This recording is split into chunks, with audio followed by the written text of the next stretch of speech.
Ready. Paragraph start.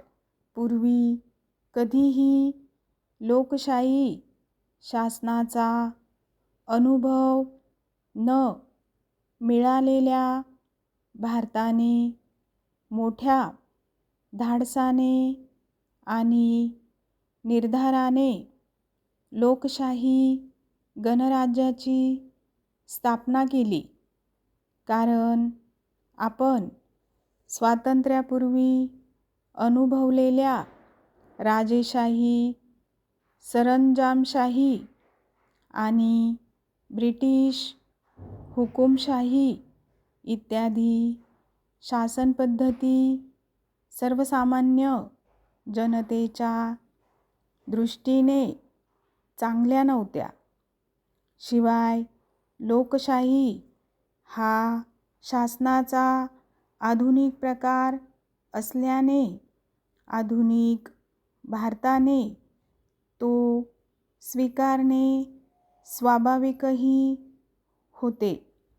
परंतु लोकशाहीच्या इमारतीची उभारणी स्वातंत्र्य आणि समता यांच्या भक्कम पायावर करावी लागते.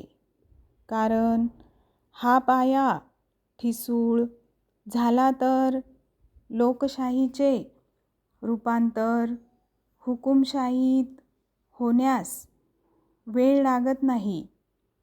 म्हणूनच प्रत्येक नागरिकाला विचार, अभिव्यक्ती, विश्वास, श्रद्धा व उपासना यांचे स्वातंत्र्य आणि दर्जा किंवा प्रतिष्ठा आणि संधी यांची समानता या दोन मूलभूत आणि मानवी अधिकारांची हमी देण्यात आली आहे.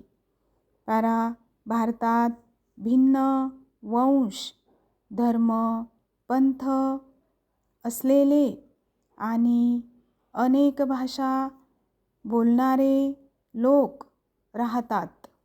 त्यांच्यामधील भिन्नता आणि फुटीर प्रवृत्तीवर मात केल्याशिवाय राष्ट्राचे ऐक्य आणि एकात्मता प्रस्थापित होणार नाही.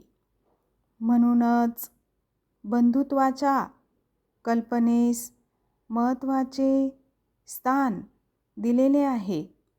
सर्व नागरिकांमध्ये बंधुभाव निर्माण झाला तर त्यांच्यात आम्ही सर्व एक आहोत ही भावना रुजण्यास वेळ लागणार नाही.